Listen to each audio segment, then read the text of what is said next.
நாம் இந்த நாளிலே சுவிசேஷ வார்த்தையை நாம் கேட்க இருக்கிறோம். இந்த உலகத்திலே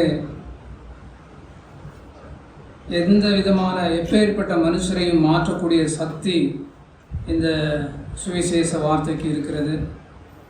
காட்டு பிராண்டிகளைப் போல வாழ்ந்து கொண்டிருந்த மனிதர்களை நாகரிகம் உள்ளவர்களாக மாற்றி வைத்திருப்பது இந்த சுவிசேஷ வார்த்தை. மந்திரத்தாலும் மதத்தாலும் சட்டங்களாலும் மாற்ற முடியாத மனிதர்களை இந்த கர்த்தருடைய வார்த்தை மாற்றி இருக்கிறது.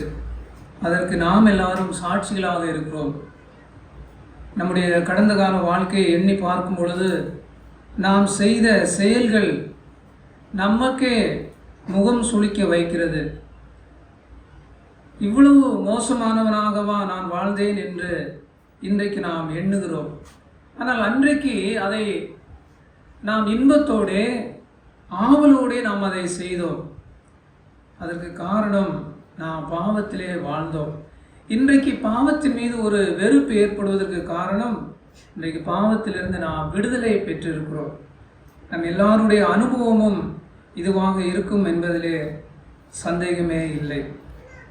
பாவத்தை தண்ணீரை போல குடிக்கிற மக்களை ஆண்டவர் இன்றைக்கு பரிசுத்தத்தின் மீது ஒரு விருப்பத்தை ஏற்படுத்தி இருக்கிறார் என்றால் பாவத்திலிருந்து கொடுத்த விடுதலை தான் அதற்கு காரணம். இந்த நாளிலும் அப்பேற்பட்ட ஒரு செய்தியை நான் பகிர்ந்து கொள்வதிலே சந்தோஷம் உள்ளவனாக இருக்கிறேன். அதற்கு ஆதாரமாக ஓசியா புஸ்தகம் 11ஆம் அதிகாரம் 4ஆம் வசனத்தை நாம் வாசிக்கலாம். ஓசியாவின் புஸ்தகம் 11ஆம் அதிகாரத்தின் 4ஆம் வசனம். மனுஷரை கட்டியிருக்கிற அன்பின் கயிர்களால் நான் அவர்களை இழுத்தேன். அவர்கள் கழுத்துகளின் மேல் இருந்த நுகத்தடியை எடுத்து போடுகிறவரை போல் இருந்து அவர்கள் பட்சம் சாய்ந்து அவர்களுக்கு ஆகாரம் கொடுத்தேன். கர்த்ததாமே இந்த வசனத்தை ஆசீர்வதித்து தருவாராக. இந்த ஒரு வசனத்திலிருந்து தான் இந்த நாளிலே நாம் ஒரு சில விஷயங்களை நாம் பார்க்க இருக்கிறோம். அன்பு கயிறு என்ற தலைப்பிலே இந்த நாள் சுவிசேஷ வார்த்தை உங்கள் மத்தியிலே நான் பகிர்ந்து கொள்கிறேன். இங்கே இந்த வார்த்தை பயன்படுத்தப்பட்டிருக்கிறது. மனுஷரை கட்டி இழுக்கிற அன்பின் கயிறுகளால் நான் அவர்களை இழுத்தேன் என்று சொல்லப்பட்டிருக்கிறது. அன்பு கயிறு நம்முடைய அனுதின வாழ்க்கையிலே இந்த கயிறுக்கும் நமக்கும் சம்பந்தம் இருக்கிறது. நாம் அடிக்கடி பயன்படுத்துகிற ஒரு பொருளாக இருக்கிறது. பலவிதமான கயிறுகளை நாம் அறிந்திருக்கிறோம். அன்பு கயிறு என்று இந்த வார்த்தையில் இந்த வசனத்திலே இருக்கிறது. அப்படி என்று ஒரு கயிறு பொதுவாக இல்லை. மாறாக அன்பை தான் கயிறுக்கு ஒப்பாக இந்த வசனத்திலே நாம் வாசிக்கிறோம். ஆகவே அன்பு என்ற ஒரு வார்த்தையை தான் இந்த நாளிலே நாம் சிந்திக்க போகிறோம். இந்த அன்பு யாரிடத்திலே இருக்கிறது, இந்த அன்பை கொண்டு அவர் என்ன செய்கிறார் என்பதை இந்த நாள் சுவிசேஷ வார்த்தையிலே நாம் பார்க்க இருக்கிறோம். இந்த அன்பினுடைய பயன்பாடு, இந்த கயிறை கொண்டு அவர் என்ன செய்கிறார் என்பதை 4ஆம் வசனத்திலே வாசிக்கிறோம். மனுஷரை கட்டி இழுக்கிற அன்பின் கயிறுகளால் நான் அவர்களை இழுத்தேன். கயிறு பொதுவாக கீழே உள்ள ஒரு நபரையோ அல்லது பொருட்களையோ மேலே கொண்டு வருவதற்காக பயன்படக்கூடிய ஒன்றாக இருக்கிறது. சிதறி கிடக்கிறவைகளை ஒன்றாக சேர்த்து கட்டுவதற்கு இந்த கயிறு பயன்படுகிறது. இந்த அன்பின் கயிறு பயன்பாடு என்னவென்றால் அது மனுஷரை கட்டி இழுக்கிறது. மனுஷர் என்றால் யார் என்று இந்த 4ஆம் வசனத்திலே ஒரு விளக்கம் சொல்லி இருக்கிறது. மனுஷரை கட்டி இழுக்கிற அன்பின் கயிறு, அந்த மனுஷர்கள் யார் என்பதை 4ஆம் வசனத்துடைய பின்பகுதியை நாம் வாசிக்கிறோம். அவர்கள் கழுத்துகளின் மேல் இருந்த நுகத்தடியை எடுத்து போடுகிறவரை போல் இருந்து அவர்கள் பட்சம் சாய்ந்து அவர்களுக்கு ஆகாரம் கொடுத்தேன் என்று சொல்லப்பட்டிருக்கிறது. அவர்கள் என்று சொல்கிற வார்த்தையெல்லாம் மனுஷரை குறிக்கக்கூடிய வார்த்தையாக இருக்கிறது. மனுஷர்களின் கழுத்துகளின் மேல் இருந்த நுகத்தடியை எடுத்து போடுகிறவரை போல் அப்போ மனுஷர்கள் யார் என்றால் கழுத்துகளின் மேல் நுகத்தடியை சுமக்கிறவர்கள் தான் மனுஷர்கள். நுகத்தடி என்றால் மாட்டு வண்டியில் பயன்படுத்தக்கூடிய ஒன்றாக இது இருக்கிறது. மாட்டு வண்டியில் மாடு அந்த மாடுகளுடைய கழுத்துகள் மீது வைக்கப்படக்கூடிய ஒரு மரம் தான் நுகத்தடி, நுகக்கால் என்று அதை சொல்லுவார்கள். அதை தான் இந்த வசனத்திலே நாம் வாசிக்கிறோம். நுகம் என்பது மாடுகளுடைய கழுத்திலே அழுத்தக்கூடிய ஒரு மரம். அது அந்த மாடுகளுடைய கழுத்திலே இருக்கும். அதை ஏற்றுக்கொண்டு அந்த மாடுகள் அந்த வண்டியை இழுத்து செல்லும், பாரத்தை சுமந்து செல்லும். அது அந்த வண்டியிலே பொருட்கள் இல்லை என்றால் எளிதாக இருக்கும், பாரம் இருக்கும் என்றால் சிரமமாக இருக்கும், சமதளமாக இருந்தால் சற்று லகுவாக இருக்கும், ஒரு மேடான பகுதியாக இருந்தால் அது சிரமமாக இருக்கும். மாடு பாரம் சுமந்து கஷ்டப்படுகிறது.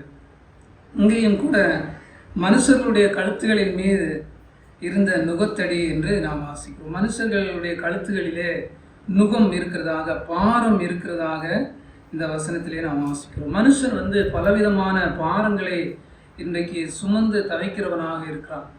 மத ரீதியாக எத்தனையோ பாரங்களை, கஷ்டங்களை மனுஷர்கள் சுமக்கிறார்கள். அதுக்கு ஒரு ஆதாரமாக ஒரு வசனம் படிக்கலாம். மத்தேயு சுவிசேஷம் 23ஆம் அதிகாரம் 4ஆம் வசனத்தை பாருங்க. மத்தேயு 23:4. சுமப்பதற்கரிய பாரமான சுமைகளை கட்டி மனுஷர் தோள்களின் மேல் சுமத்துகிறார்கள். தாங்களோ ஒரு விரலினாலும் அவைகளை தொடமாட்டார்கள். சுமப்பதற்கு அரிய பாரமான சுமைகளை கட்டி மனுஷர் தோள்களின் மீது சுமத்துகிறார்கள். யார் இவர்கள்? மத சம்பந்தமான தலைவர்கள், வேத பாரகர், பரிசேயர் என்று மேலுள்ள வசனங்களிலே படிக்கும் பொழுது தெரிகிறது.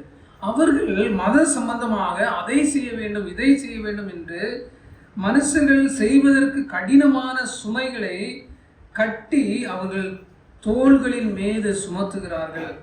ஆனால் அவங்க என்ன செய்வாங்களா? அவர்களோ ஒரு விரலினாலும் அவைகளை தொடமாட்டார்கள். ஒரு விரலை வச்சு கூட அதை தொடமாட்டாங்க. ஆனால் மனுஷர்கள் மீது சுமக்க முடியாத சுமையை அவர்கள் தோள்களின் மீது வைத்து இருக்கிறார்கள் என்று வாசிக்கிறோம். அன்பானவர்களே, இன்றைக்கும் மதங்கள் அநேக சுமைகளை மனுஷருக்கு செய்கிறது. ஒரு குறிப்பிட்ட நாளிலே இதை செய்ய வேண்டும், அதை செய்ய வேண்டும், இந்த சடங்கை நிறைவேற்ற வேண்டும், அந்த சடங்கை நிறைவேற்ற வேண்டும், இந்த இடத்திற்கு போக வேண்டும் என்றெல்லாம் பலவிதமான சடங்குகள், சம்பிரதாயங்கள் மதங்கள் மனுஷனுக்கு சுமத்துகின்றன. ஒரு நபர் இறந்து போவார் என்றால் அதை செய்வதற்கு அநேக சடங்குகள் இருக்கிறது. அந்த மனிதனை கொண்டு போய் அடக்கம் செய்வதிலே எத்தனை சடங்குகள். சில இறப்புகளை பார்த்து நான் ரொம்ப மன வேதனைப்பட்டிருக்கிறேன். இறந்தவர் ஒரு அப்பாவாக இருக்கிறார் என்று வைத்துக்கொள்ளுங்கள். ஒரு பையன், சின்ன பையன், அவனே சோகத்தில் இருக்கிறான். தன்னுடைய தகப்பனை இழந்து சோகத்தில் இருக்கிற பொழுது அவன் கட்டாயமாய் செய்ய வேண்டிய சில சடங்குகளை செய்தே ஆக வேண்டும். சிறு பிள்ளை என்றும் பார்க்க மாட்டாங்க. அவனுடைய மனநிலை குறித்து கவனிக்க மாட்டார்கள், அக்கறைப்பட மாட்டார்கள்.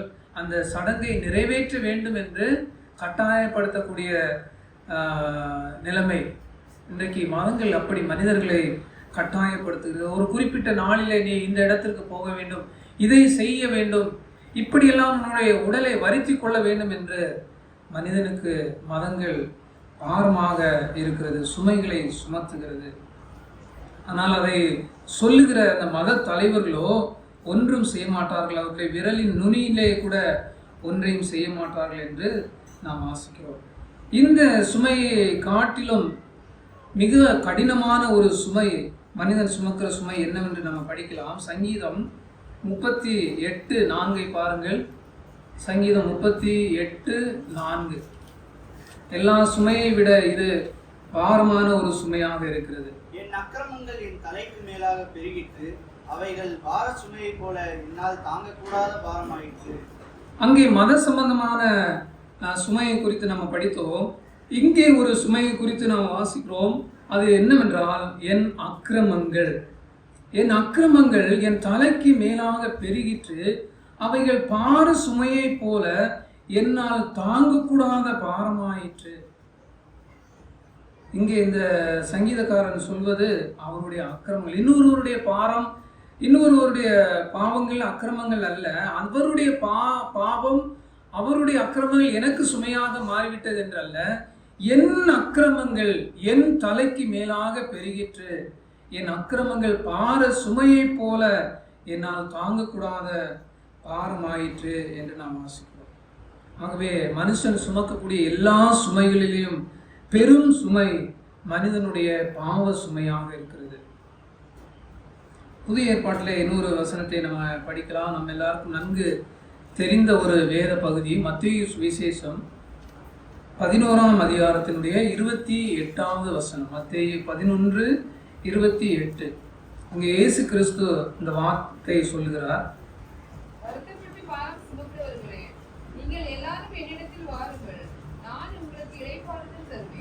வருத்தப்பட்டு பாரம் சுமக்கிறவர்களே என்று ஆண்டவர் அந்த மக்களை அட்ரஸ் பண்ணுகிறதை நாம் பார்க்கிறோம். இது என்ன வருத்தம்? இது பாவம் சுமக்கிற பாவம் சுமக்கிற மக்கள், வருத்தப்பட்டு பாரம் சுமக்கிறவர்களே என்று சொல்லப்பட்டிருக்கு. ஆங்கிலத்தில் ஹெவி லேடன் என்ற ஒரு வார்த்தையை பயன்படுத்தப்பட்டிருக்கிறது. அதுக்கு நல்ல தமிழ் வார்த்தை பெரும் சுமை. பெரும் சுமை விவிலிய பைபிளிலையும் பெரும் சுமை சுமந்து சோர்ந்திருப்பவர்களே என்றுதான் சொல்லியிருக்கிறது. பெரும் சுமை சுமந்து சோர்ந்திருக்கிற மக்கள். இது தவிர குடும்ப சுமைகள், வேலை சம்பந்தமான சுமைகள், அழுத்தங்கள், பாரங்கள், மனுஷன் இவைகள் எல்லாம் சுமந்து சிரமப்பட்டு கொண்டிருக்கிறான், கஷ்டப்பட்டு கொண்டு இருக்கிறார். இப்படிப்பட்ட மனுஷரை அவர் கட்டி இழுக்கிறார் என்று நாம் வாசிக்கிறோம். மனுஷர்களுடைய கழுத்துகளின் மீது நுகம் இருக்கிறது, பாரம் இருக்கிறது. இந்த பாரம் சுமந்து தவிக்கிற மனிதனை அவருடைய அன்பு கயிற்றினாலே கட்டி கம்பக்கமாக இழுத்து கொள்கிறார் என்று ஓசியா 11:4 நாம் வாசிக்கிறோம். இந்த அன்பு கயிற்றை பயன்படுத்துபவர் யார் என்று அந்த 4ஆம் வசனத்துக்கு மறுபடியும் நாம் திருப்புவோம். ஓசியா 11:4. மனுஷரை கட்டி இழுக்கிற அன்பின் கயிறுகளால் நான் அவர்களை இழுத்தேன். நான் என்பது கர்த்தரை குறிக்கிறது. கர்த்தர் அன்புள்ளவராக இருக்கிறார். தேவன் அன்பாகவே இருக்கிறார். இவர் ஒரு அன்பின் சொரூபியாக இருக்கிறார். இவரை போல மனுஷர்கள் மீது அன்பு காண்பிப்பதற்கு இந்த உலகத்திலே யாருமே இல்லை. ஏனென்றால் அவர் நம்மை படைத்தார். நாம் அவரை வெறுத்தாலும், நாம் அவரை மறந்தாலும், அவர் நம்மை ஒருபோதும் மறவாத தெய்வமாக இருக்கிறார். வேதத்திலே முக்கியமான ஒரு வசனம், தேவன் அன்பாகவே இருக்கிறார், அன்புள்ளவராக இருக்கிறார். அவர் அன்பாக இருந்ததினாலே என்ன செய்தார்?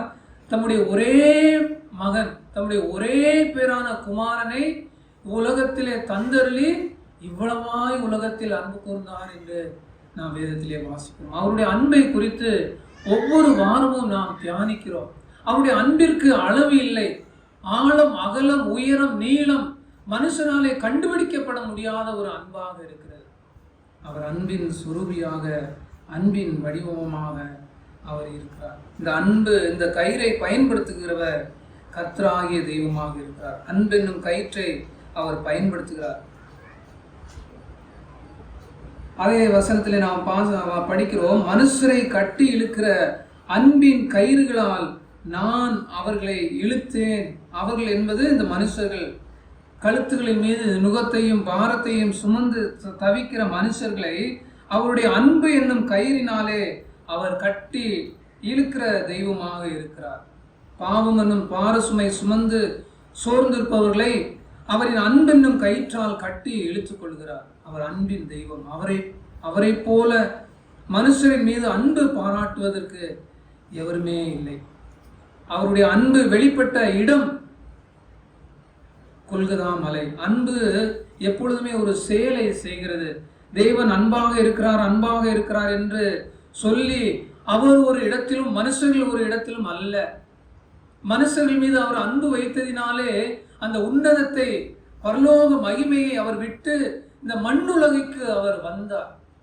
அங்கே கோடான கோடி தூதர்களாலே ஆராதிக்கப்படுகிறவர், பரிசுத்தர் பரிசுத்தர் பரிசுத்தர் என்று ஓயாமல் போற்றப்படக்கூடிய தெய்வம். அந்த மகிமை பிரதாபங்கள் எல்லாம் விட்டு பாவமும் சாபமும் நிறைந்த இந்த பூமிக்கு அவர் கடந்து வந்தார். இந்த பூமியில இருக்கிற மனிதர்கள் யார்? அவரை வேண்டாம் என்று சொன்னவர்கள், அவருடைய அதிகாரத்திற்கு உட்பட மாட்டோம் என்று சொன்னவர்கள், அவரை நிராகரித்தவர்கள். அப்படிப்பட்ட மனிதர்களை தேடி அவர் இந்த பூமிக்கு வந்தார். நாம் அவர்களுக்கு சத்துருக்களாய் இருந்தோம் என்று வேதவசனம் சொல்லுகிறது. இந்த அன்பின் ஆண்டவர் அவருடைய அன்பை காண்பித்த இடம் கொல்கதா மலை. அங்கே கொல்கதா மலையிலே சிலுவையிலே அவருடைய அன்பு முழுமையுமாக அவர் காண்பித்தார், கொட்டி தீர்த்தார். இவ்வளவாய் அன்பு கூர்ந்தார் என்பதற்கு ஒரு விளக்கம் கல்வாரி சிலுவை தான். கை கால்களிலே ஆணினாலே அடிக்கப்பட்டு சிலுவையிலே தொங்குகிறார். தலையிலே முள்ளாலான கிரீடம் சூடப்பட்டிருக்கிறது. தலை முதல் பாதம் வரைக்குமாக அவருடைய சரீரம் சிதைக்கப்பட்டிருக்கிறது. ரத்தம் வழிந்தோடி கொண்டிருக்கிறது. இப்படிப்பட்ட மனிதர்கள் இவ்வளவு அவமானங்களையும் நிந்தனைகளையும் கொடுத்த அவருக்கு ஏற்படுத்தின அந்த மக்கள் மீது அவர் அன்பு கூர்ந்தார். அவர்களுக்காகவே தான் அவர் சிலுவையிலே அவர் தொங்கினார். தம்மை காட்டி கொடுத்தவர்களையும் வேண்டாம் என்று நிராகரித்தவர்களையும் அவர் நேசிக்கிறார். அந்த அன்பு வெளிப்பட்ட இடம் கல்வாரி சிலுவை, கொல்கதா மலை. பாடுகள், அவமானங்கள், நிந்தனைகள் ஏற்றவராக கல்வாரி சிலுவையிலே அவர் தொங்கினார். ஏன் அவர் சிலுவையிலே தொங்க வேண்டும்? பிரியமானவர்களே, நாம் எல்லாரும் பாவத்திலே வாழ்கிறோம். ஒரு வசனத்திலே சொல்லப்பட்டிருக்கிறது, நீதிமொழிகள் நம்ம எல்லாரும் கட்டி வைத்திருக்கிற ஒரு விஷயத்தை குறித்து வேதத்திலே வாசிக்கிறோம். நீதிமொழிகள் 5ஆம் அதிகாரத்தினுடைய 22ஆம் வசனத்தை பாருங்கள்.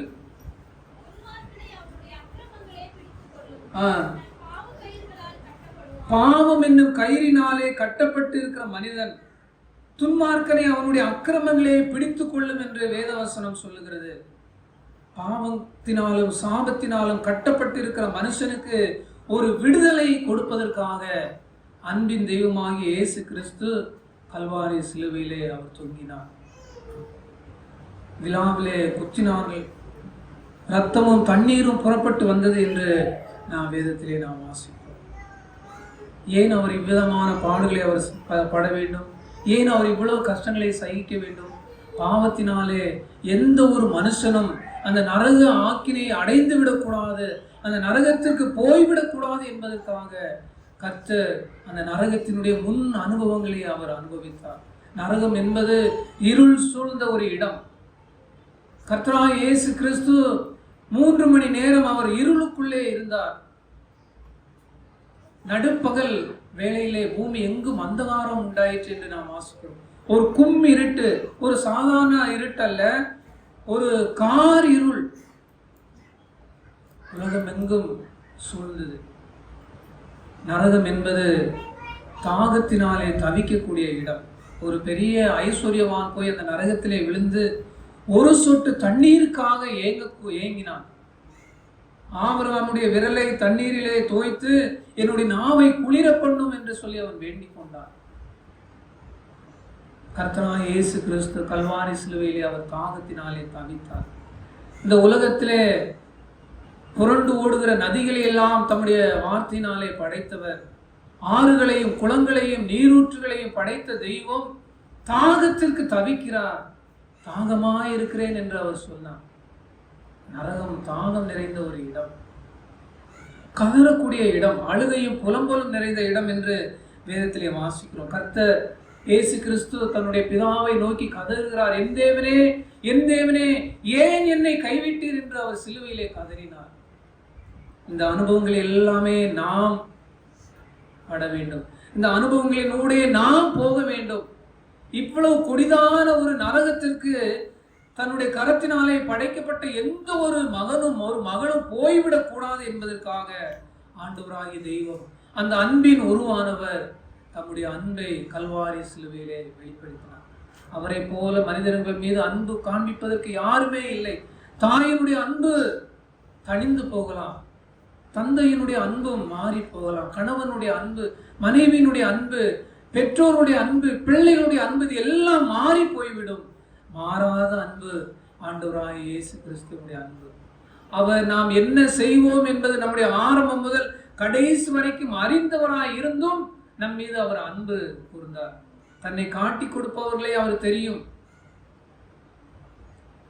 மறுதளிக்கிறவர்களை தெரியும். ஆனாலும் அவர்கள் மீது அவர் காண்பித்த அன்பிலே குறைவில்லை. முந்தி அவர்களிடத்திலே அன்பு கூர்ந்தார் என்று வேதம் சொல்லுகிறது. முடிவு பரியந்தமும் அன்பு கூர்ந்தார் என்று வேதம் சொல்லுகிறது. நம்முடைய அன்பெல்லாம் ஏற்ற இறக்கம் இருக்கும். ஆரம்பத்தில் இருந்த அன்பு நாட்கள் செல்ல செல்ல குறையலாம். பிரியமானவர்களே, நம்முடைய அன்பு எல்லாம் ஒரு எதிர்பார்ப்பு நிறைந்தது. ஆனால் கர்த்தருடைய அன்பு எதிர்பார்ப்பு இல்லாத ஒரு அன்பாக இருக்கிறது. அவர் அன்பின் தெய்வமாக இருக்கிறார். பாவத்துக்கான கூலியை அவர் கல்வாரி சிலுவையிலே அவர் தன்னுடைய சரீரத்திலே அவர் ஏற்றுக்கொண்டார். அவருடைய உயிரை கொடுத்தார். இறந்து விட்டார் என்று நினைத்து அவரை எடுத்து புதைத்தார்கள். அவரை அடக்கம் செய்து 3 நாட்கள் கழித்து அவர் உயிரோடு கூட எழுந்தார். இன்றைக்கும் அவர் உயிர் உள்ளவராக இருக்கிறார். இந்த உலகத்திலே கோடான கோடி மனிதர்கள் தோன்றி சரித்திரத்திலே இடம்பெற்று மறைந்து போனார்கள். யாருமே உயிரோடு எழுந்ததாக சரித்திரம் இல்லை. ஆண்டவராய் இயேசு கிறிஸ்து மாத்திரமே அவர் உயிர் தெழுந்தார். 3ஆம் நாளிலே அவர் வெற்றி சிறந்தார், சாவை வென்றார். பல நாட்கள் பூமியிலே அவர் அநேகருக்கு காண்பித்தார். ஒரு நாளிலே அவருடைய சீடர்கள் இருக்கும் பொழுது அவர்களுக்கு முன்பதாக அப்படியே அவர் வானத்திற்கு பரலோகத்துக்கு எழுந்தருளி போன ஆண்டவர் திரும்பவும் வருவார். அந்த சீசர்களுக்கு அங்கே ஒரு வார்த்தை வந்தது, ஏன் நீங்கள் வானத்தை அண்ணாந்து பார்த்து கொண்டிருக்கிறீர்கள்? அவர் திரும்ப வருவார் என்று ஒரு வாக்கு கொடுக்கப்பட்டது. அவர் நிச்சயமாக வருவார். அவர் 2000 வருஷத்துக்கு முன்புதாக இந்த உலகத்திலே வந்தது சரித்திரம் உண்மையாக இருக்கிறது. கிமு என்றும் கிபி என்றும் சரித்திரத்தை 2ஆக பிரித்தவராக, சரித்திரத்தினுடைய நடு நாயகராக அவர் இந்த உலகத்திலே பிறந்தார், வாழ்ந்தார், மரித்தார், உயிரோடு கூட எழுந்தார், விண்ணகம் சென்றார். அவர் மறுபடியுமாக வரப்போகிறார். எதற்காக வரப்போகிறார்? அவரை நேசித்தவர்கள், அவருடைய பிள்ளைகள், அவருடைய சபையை அவரோடு கூட சேர்த்துக் கொள்வதற்காக வரப்போகிறார். அவருடைய வருகையிலே இது ஒரு அம்சம். இன்னொன்று, அவரை வேண்டாம் என்று சொன்ன மக்களை கண்டிப்பதற்காக அவர் வருகிறார் என்று வேதம் சொல்லுகிறது. 1000 பரிசுத்தவான்களோடு கூட அவர் வருகிறார். பூமியை நியாயம் தீர்க்க வருகிறார். இரட்சகராக ஒரு முறை வந்தது உண்மை, இன்னொரு முறை அவர் நியாயாதிபதியாக வரப்போகிறார். நீதியும் சத்தியமும் அவருடைய இடைக்கட்சியாக இருக்கும். அங்கே அவரிடத்திலே எதுவுமே செல்லுபடி ஆகாது. நீதியுள்ள தெய்வமாக அவர் இந்த உலகத்திற்கு மறுபடியும் வரப்போகிறார். அவரை நீங்கள் நீதி உள்ளவராய் ஒரு நியாயாதிபதியாய் சந்திப்பதற்கு முன்பதாக இன்றைக்கு இரட்சகராய் சந்திப்பதற்கு காலங்களை, நாட்களை, மாதங்களை, வருஷங்களை உங்களுக்கு கொடுத்து கொண்டே இருக்கிறார். அன்பானவர்களே, நீங்கள் அவரை ஏற்றுக்கொள்ள வேண்டும் என்று அவர் விரும்புகிறார். அவரை உங்களுடைய சொந்த தெய்வமாக அங்கீகரிக்க வேண்டும் என்று அவர் விரும்புகிறார். உங்களுடைய பாவத்திற்காக நீங்கள் மனம் திரும்பி அவரிடத்திலே வர வேண்டும் என்று அவர் காத்து கொண்டு இருக்கிறார். நாட்கள் செல்லாது, இனி காலம் செல்லாது. நாளை நமதல்ல, இன்றே ரட்சணியின் நாள், இன்றே அனுக்கிரக காலம் என்று வேதம் சொல்லுகிறது. நாளைக்கு இருப்போம் என்பதற்கு எந்த ஒரு உத்தரவாதமும் இல்லை. மனிதனுடைய உயிருக்கு உத்தரவாதம் இல்லை. இந்த உயிர் இருக்கிற பொழுதே கர்த்தராகிய தெய்வத்தை நீங்கள் அண்டிக் கொள்ள வேண்டும், அவரை ஏற்றுக்கொள்ள வேண்டும், அவரை விசுவாசிக்க வேண்டும், அவருடைய பிள்ளையாய் நீங்கள் மாற வேண்டும். நீங்கள் அவரிடத்திலே வரும்பொழுது அவர் உங்களை சேர்த்துக் கொள்கிறார். குழியிலே இருக்கிற மனிதருக்கு அவருக்கு நேராக ஒரு கயிறு உள்ளே விடப்படும் பொழுது அவர் அதை ஏற்றுக்கொண்டு நம்பி பிடித்துக் கொள்வார் என்றால் மேலே காப்பாற்றப்படுவார், மேலே கொண்டு வரப்படுவார். ஆண்டவர் கட்டாயப்படுத்தி ஒரு மீன்களை எல்லாம் ஒரு வலையை போட்டு இழுக்கிறவரை போல நம்ம இழுக்கிற தெய்வம் அல்ல. உங்களுக்கும் எனக்கும் அவர் சுய சித்தத்தை கொடுத்திருக்கிறார். அவருடைய அன்பின் கையை உங்களை நோக்கி அவர் வீசுகிறார். உங்களை அப்படி தரதரன்னு நீ பிடிச்சாலும் பிடிக்காட்டாலும் உங்களை தரதரன்னு அப்படி இழுத்துட்டு போகிற தெய்வம் அல்ல. மகனே, மகளே, உன்னுடைய பாவ குழியிலிருந்து உன்னை காப்பாற்றுவதற்காக என்னுடைய அன்பின் கயிறை உனக்கு பக்கமாக நான் வீசுகிறேன், நீ அதை பிடித்துக்கொள், நான் உன்னை மேலே தூக்கி விடுகிறேன் என்று அவர் சொல்லுகிற குரலுக்கு செவி சாய்த்து நீங்கள் அதை பிடித்துக் கொள்வீர்கள் என்றால் பாவத்திலிருந்து உங்களுக்கு விடுதலை, விமோசனம். இல்லையா எனக்கு வேண்டாம், எனக்கு வேண்டாம் அப்படின்னு நீங்க உதாசீனப்படுத்துவீங்களா, நிராகரிப்பீர்கள் என்றால் நஷ்டம் அவருக்கு கிடையாது, நஷ்டம் அவருக்கு கிடையாது. உங்களுக்காக வருத்தப்படுவார் என்பது உண்மைதான், ஆனால் பிரதான நஷ்டம் உங்களுக்கு தான். அந்த பாவத்திலே அழிந்து போவீர்கள், பாவத்திலே மூழ்கி போவீர்கள். இந்த கெட்ட மகனை போல, தகப்பனை விட்டு தூரமாய் போன மகன் எப்படி திரும்பி வந்தானோ அதே போல நீங்களும் இந்த நாளிலே அவரிடத்திலே வர வேண்டும் என்று உங்களுக்காக அவர் காத்துக் கொண்டிருக்கிறார். அவருடைய அப்பா போய் அவனை இழுத்துட்டு வரல, அவனுடைய வருகைக்காக காத்து கொண்டிருந்தார். ஒவ்வொரு நாளும் காத்து கொண்டே இருந்தார். தூரத்திலே வரும்பொழுதே அவர் ஓடி போய் கட்டி பிடித்து முத்தமிட்டு அவரை சேர்த்து கொண்டார். இன்றைக்கும் அதே நிலைமையில் அவர் கர்த்தர் இருக்கிறார். செய்த பாவத்திற்காக மனம் வருந்தி அவரிடத்திலே வருவதற்காக அவர் உங்களுக்காக காத்து கொண்டிருக்கிறார். வருவீர்களா?